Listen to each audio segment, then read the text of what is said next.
Hey guys, and welcome back to another video. Masigi videos di mayam title dagi su hena khangbiramani isada lalamba natragana isada kairamba mahak natragana adom isada aranba tawramba miyoi duna haidi specific oina mi ama khaktang khanbiu ko sigi reading sigi oina haidi isada soiramba lalamba mi khudimukte apply tawbadi amuk yaroiba ko aduna isada thina hurt tawramba natragana isada yamna lalamba kairamba maybe ex oibiyai maybe marup mapang di oibiyai maybe relatives to oibiyai chap chabadi haiba ngamdragasu isada tasaya yam deeply hurt tawramba miyoi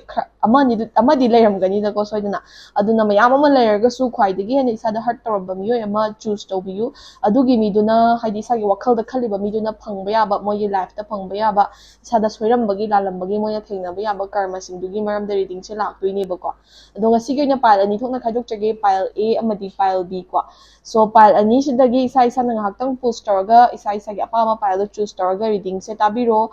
aduga hena personal oiba reading tawbiningba singna aigi Instagram ID do aigi description da hapcharamage aduda changbiraga message thabiraga isagi personal slot booking tawbiba yagani ko aduga aise adum haidi like Instagram gumbado weekend gumba natragana Sunday gumbada dum live tharaga live reading gumba so dum haidi mayamgi oina ko dum tawjage na khale ado hoi mayam punna matam gi oina dum yengminarase ado ngasi gi oina di karma da bs to reading se hawrse ko aduna reading da mai on silase mayamna file do khanbiro a natragana b aduga hawrse ko reading se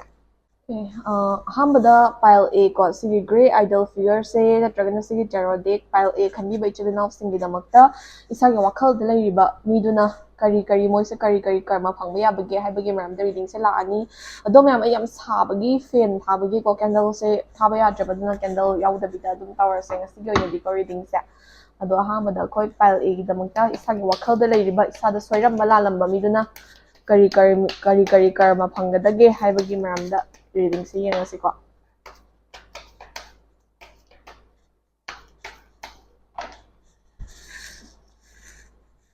Eight of Swords haiba ma thole e Ace of Swords reverse ama thole e adom yam isada soiram me lalame ne isana revenge loge khotke kaina kasu khanbirunu da masagi oina adom life ta karma amama adom lakchara da niko masa masana tawzaru badugi makhapona aduna isana hekta kanadabada miduda revenge lobo khota adugumagi wakhalse khannabana hena phayeba ko Three of Pentacles reverse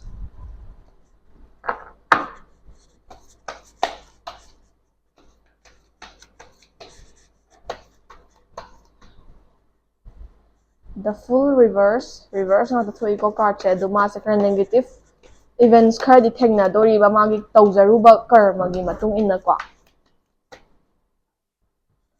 Seven of Wands ko sumaina laire para egidamukta haidi sada soiramba lalamba miyoiduna kari karma go through tawrakadage hamatamda ahambada Eight of Swords hariba card chi tholeba Eight of Swords hariba card chi matungina isada soiramiba lalamiba amadi isada akaiba tawramiba or isabu wahalamliba mise mase mage life ta already karma se khra experience tawba hawreba aduga mage karma se yam hekta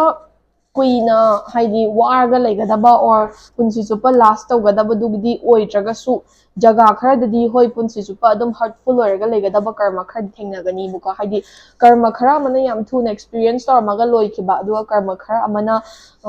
tapna punsi chupa adum khara experience tawraga leigadaba adugumbagi mongda leiyebako so ahamada sigi Eight of Swords hariba card chigi matungina isada soiramiba lalamiba miyose masagi life ta hawjitagi hawna adum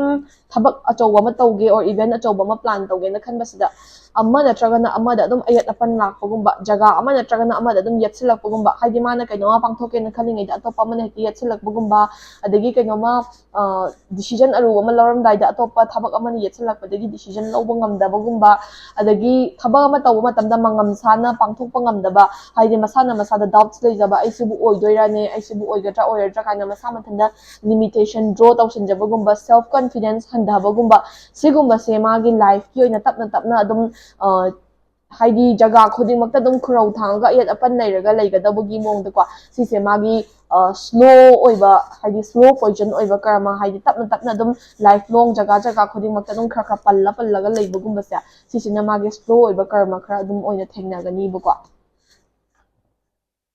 Mathangda Three of Pentacles hariba card reverse atholeba. Three of Pentacles hariba card reverse sigi matungina isada soiramiba lalamiba misina ahenba karma oina kai phangba yage ha matamda mana isada lalamaba soiramaba matungda ikui dabida mase relationship kumbada oiro friendship kumbada oiro third person energy na influence taraga yekhai thingaiba mostly relationship to oigani ko haidi isada soiramiba lalamiba kairamiba misa mana life ta adum relationship kumba se step in tawa matamda relationship to da magi side ta oiro magi partner gi side ta oiro third person gumba haidi mi atopani yetsil aga adum chit tawa khotba natragana relationship to third person influence taraga toxic chalhanba thugaiba adugumba khara adum mayoknagani ba aduna mostly relationship ta oiganli ko haidi imung manung makta oiraga so haidi married person oiraga so imung manung da adum matai manawgi marta atopa person na changa aga relationship to da obstacle pirakpa natragana yakhai thingaiba or merit oidrebo oiraga so relationship ama hekta khong thangjinba matamda adum third person gi energy se haidi relationship to da yet rakpa natragana relationship to thugaina bo narakpa adugumba third person gi energy se khara adum thengnagani ba magi instant karma oina ko haidi relationship ta smaina adum third person gi energy influence tawbase thengnagani ba mathangda the full hariba card reverse atholeba ko sigi the full hariba card reverse sigi matungina pile a oibiriba ichilinaw singna isagi wakhalda leibiriba isada lalamba soiramba miyoise mase atopa kari makhali karma thingnaba yage ha matamda magi life ta any type of beginning haidi thabak anoba ma hoge na khanba bu oiro relationship anoba ma changsinna ba hotna ba bu oiro or imung manungge ba thodok ama plan tawba bu oiro dumaina any beginning am the step in tawa matamda careless oibadagi adum asoiba gumba adagi problem gumba se mayok na drasu yaba jaga dum mayok na bagumba adagi masana soiroida kaina khalaga careless oiraga tawba thabak khara da dum asoiba la aga tungde effect lakpa gumba adagi any beginning ama kaino ma ahoba ma khong thangjina ba hotna ba matamda ayat apan problem and obstacle adum khurau thangba gumba se dum thengna ba gumba sigumba singsisu magi karma oina adum mayok narakani ko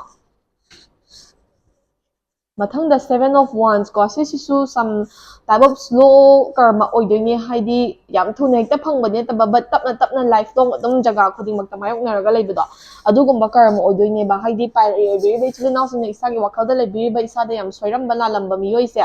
sisina mana life ta tau ba thabak khuding makta adum mina mityeng changba minok meisa changba mana chawkhatpa thaba ma tawre mina yengchinba mana phattaba thaba ma tawre mina yengchinba mana grow tawna bo hotnare kalak khamban mi tholakpa relationship ama leire or family mo sem na bo hotna jare yekhai chingaina ba chingthana ba mi wattaba sumaina do mangonda kalak khamban ba yengshin ba ma bu chingthadoi gi hotna ba madi mangonda mityeng changba miyoi se dum masing watana magi akoi bada leigani ba sisisu magi slow and life long oiba karma oigani ba ko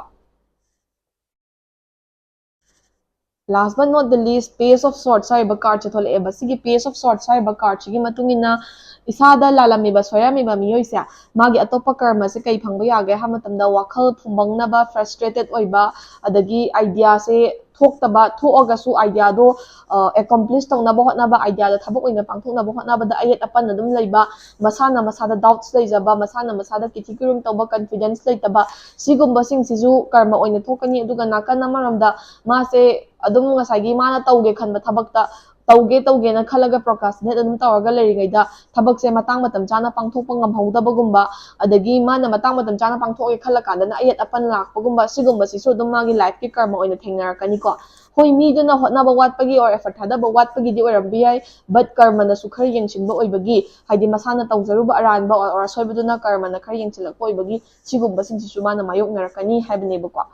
aduna isada soiramiba lalamiba miyoisingduna phangba yaba karma singi maramda cardsingsina nainabase loire aduna pile a oibiriba ichilinaw singna isada revenge lawba natragana midugi mangnaba tawgena khanbagi muhutta isagi personal growth personal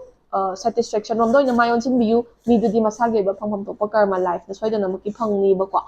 so sumaina pige pile a gi reading se sidagi lawba yaba advice sinbiraga mathangi reading amu ngaiminarase ko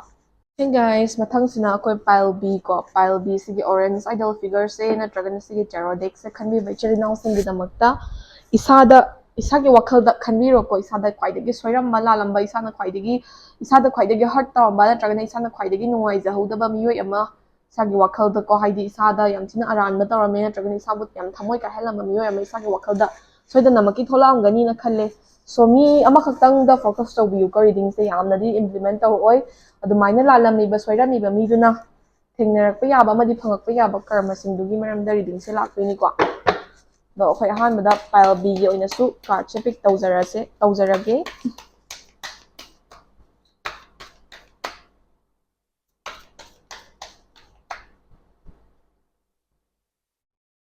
Wheel of Fortune ko.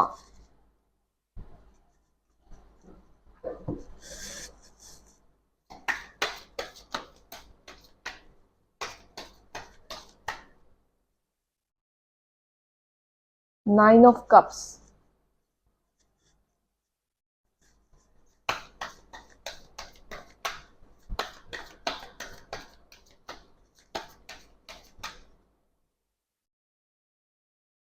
The Devil.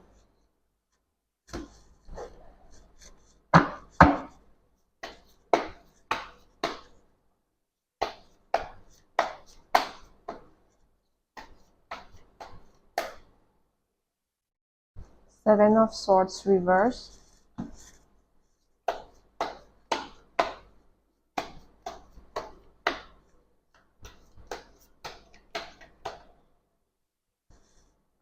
Two of Pentacles reverse.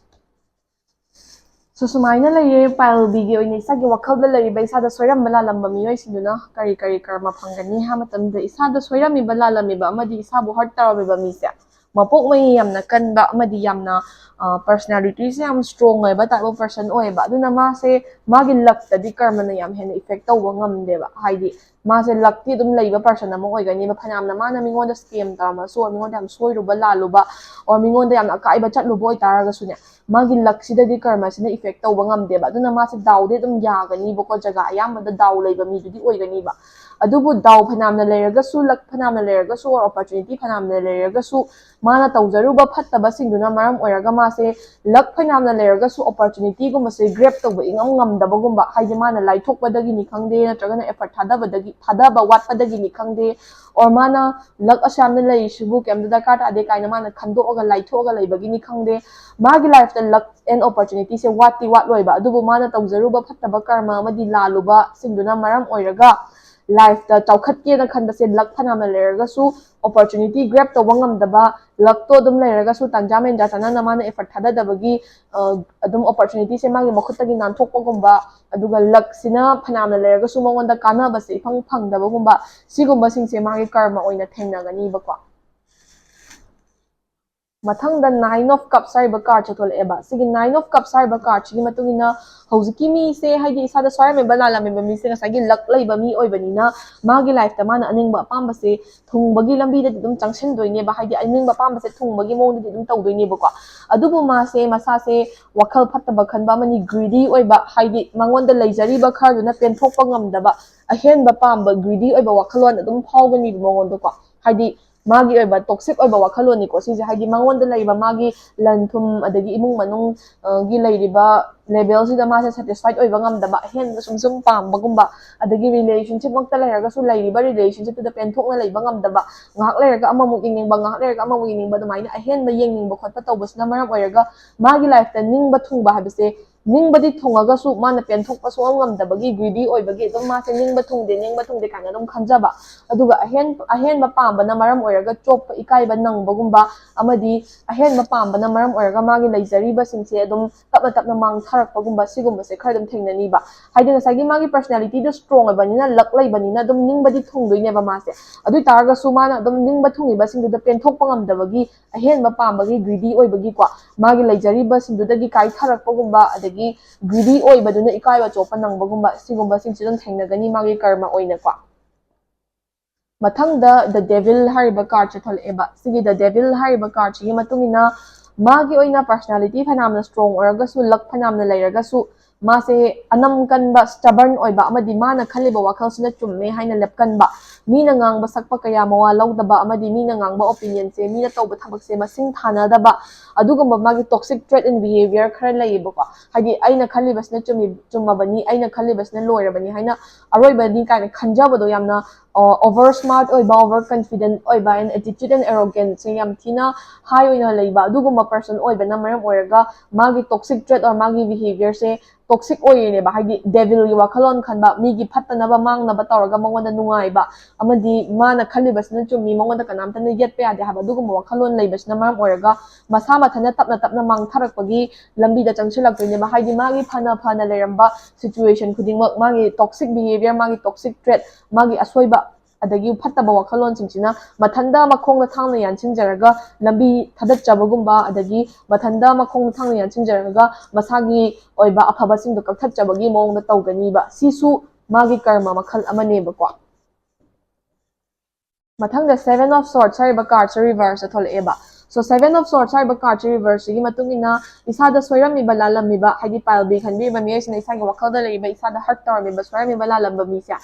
sise hoi ma se mina ngang makhot pa kaya changdraga su or mana khali baduna chumena leraga su magi akoi bada mabu nungshi da ba magi enemy se masing yam gani ba haidi mana soiru bagi lalu bagi orambiya na traga na magi attitude and behavior da mabu nungshi da bagi oibiya magi akoi bada magi marup mapang di sajenaraga leiba adubu tasengna maktadi deep down di magi enemy dawna wakhal khanba mabu kamaina chingthasige manghansige amadi mase kamaina chawkhatpadagi phajinsige kaina khallaga leiba mabu manghan takhanaba hotnaraga khallaga ngairaga leiba mise masing wat loiba aduna magi attitude and behavior duna obiya or mana mingoda soiruba lalubagi orambiya kwa magi mamangdadi phaba sajinaraga su tungdadi mabu chingthanaba manghanaba ngairaga leiba mise masing wat loi aduna magi enemy masing yamgani kalak khambanba yengchinba mi masing yamgani ba sisu magi karma makhal ama oigani ba kwa last but not the least 2 of pentacles hariba card reverse ta thole ba sigi 2 of pentacles hariba card reverse gi matungina ngasai gi mado luck leiba opportunity di dum leiba miyo emo oiraga su